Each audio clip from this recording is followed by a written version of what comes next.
How is Ferrari so fast again? Ferrari had its worst Formula 1 season in 40 years in 2020, finishing 6th in the Constructors' Championship with only 3 podium finishes. The team was handicapped by lack of straight-line speed and a sluggish car idea, which it hoped to address with the redesigned SF21 car for 2021. But things did not go as planned. Now, in 2022, Ferrari is damn fast again. What changed? Ferrari is off to a fantastic start in the 2022 season. In the previous 3 seasons, the Italian manufacturer has underperformed. However, starting the season with 2 victories and 3 races has been a significant step forward for the team. Charles Leclerc commanding victory in Melbourne was a masterful performance, but his Ferrari was the class of the field. It's well balanced, adaptable, quick around turns, gentle on the tires, and has a powerful engine. There must be a sense of pleasure at Maranello after writing off last season's model and putting everything into designing this season's model. Ferrari's aim now is to keep it from being thrown away.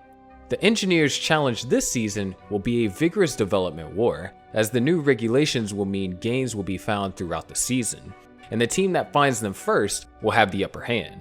Ferrari has been here before. In 2017 and 2018, when their cars started the season as the fastest on the grid, it was quickly overtaken by Mercedes' improvements as the season progressed, a setback exacerbated by team and driver errors. If they want to win the championship, they must perform at peak levels on every level in high-pressure atmosphere, which is an intriguing idea. So now I guess we gotta ask, what has Ferrari done differently? In 2019, Ferrari lost what appeared to be a big power unit advantage in the early rounds of the season due to possibly illegal fuel flow. The FIA never revealed, and no one has ever defined, exactly what Ferrari may or may not have done to cause its fuel flow meter to display something other than what it should have shown. However, from 2020 onwards, precautions enacted to prevent something that may or may not have occurred appeared to turn Ferrari's car into a glorified tractor. For the past 2 years, Ferrari has been working on its power unit exclusively for this season. Ferrari is also aided by engine restrictions that have halted development for the next 4 years, thus baking any potential power advantage. The regulations put a moratorium on development until 2025, allowing only replacements for reliability faults and no enhancements. Ferrari improved its internal combustion engine for its F175 Formula 1 vehicle in 2022 and made major alterations under the bodywork. During the 2020 season, Ferrari developed a new hybrid system that improved performance significantly and served as the foundation for the energy recovery system in the 2022 design. Some argue that the modifications imposed on engine designers by gasoline containing 10% ethanol, which operates at higher temperatures, are as revolutionary as they transition to the ground force aerodynamics. Ferrari appeared to have mastered both the engine and aerodynamic aspects, with none of the proposing damage that has been blamed for Mercedes' sluggish start. But now Ferrari has a bold new F175 that has amazing technical features. The F175, Ferrari's 2022 Formula 1 contender, is named after the 75th anniversary of the company's first car and is expected to end the team's 14-year drought for a World Championship trophy. Like every other car on the track, the new Ferrari was built to comply with drastically revised regulations. The squad finished 2021 on a high note, one it will be eager to maintain despite the upheaval brought by the new rule set. The team quickly put its 2021 campaign on hold in order to focus on the F175.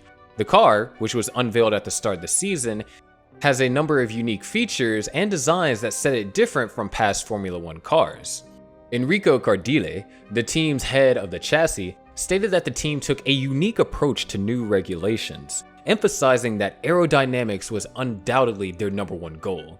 The curved side pods of the F175 are undoubtedly its most striking feature.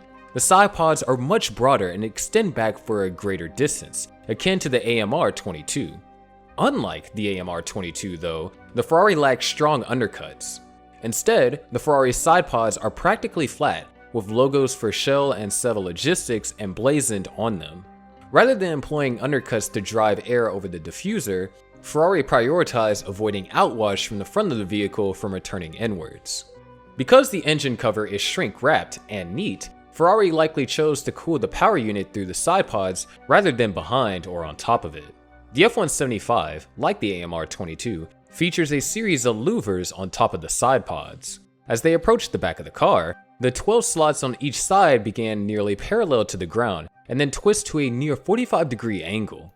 With the 2022 regulations, these louvers distribute hot air across the vehicle's center, allowing Ferrari to build substantially smaller rear cooling outlets, reducing drag. The strongly curved upper surface of the side pods is another distinguishing characteristic. Among other F1 vehicles, Ferrari's 22 F1 Challenger has a distinctive concave part.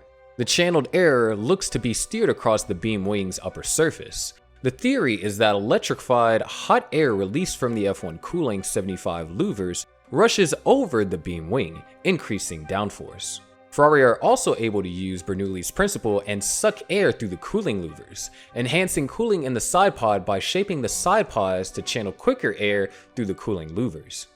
Ferrari is able to enhance its cooling capacity without having to open the inlets or create larger expansion area by increasing the pressure difference across the radiator.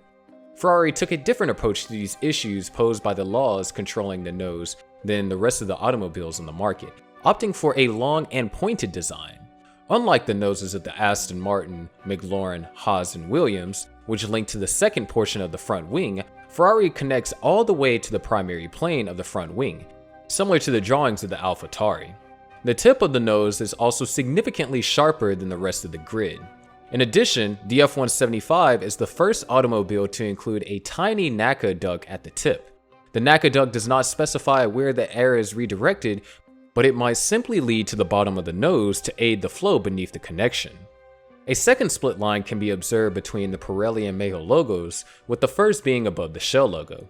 This implies that Ferrari has isolated the crash structure from the nose aerodynamics. This modular architecture will allow Ferrari to swiftly adapt and update the front wing and nose designs without having to rehomologate the crash structure, which will be a helpful trick in the season where teams will likely need to progress their early concepts as fast as possible. The F1 front 75 wings isn't as sharply formed as some of the others. From the front, it is missing the dynamic curve on the final part that many other 2022 vehicles have, and it attaches higher up the nose. Furthermore, the profile of the front wing is quite shallow. The Ferrari brake ducts, suspension arrangement, rear wing mounts, and double horns on the sidewalls of the airbox are further prominent elements. It's fascinating to see how forward the rear wishbones are connected to the chassis. It's a good deal further forward than the new 18-inch wheel center. This is to make room for the diffuser tunnels. For the rear wing installation, Ferrari used a twin swan neck method. Unlike AlphaTauri, Aston Martin, and Alfa Romeo, the rear wing mounts are located in the middle of the rear wing, rather than on the top side. The F175 also incorporates double horns on the sidewalk of the air intake, similar to McLaren's MP420 design. These are designed to assist clean up the airflow for the rear wing core section, allowing it to create greater downforce. Pierre Gasly at AlphaTauri shared Steiner's concern on the Ferrari engine, remarking on the difficulty he had preserving his position against Magnussen. The Honda-powered Gasly said, "These Ferrari engines are definitely back to where they were in 2019. It wasn't easy to keep Magnussen behind."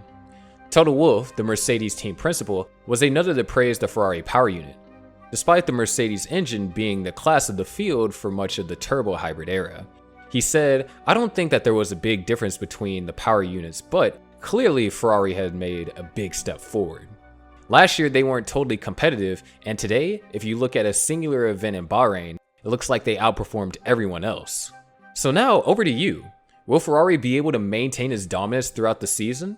Let us know in the comment section below. But that will be all for today's video. Thanks for staying tuned.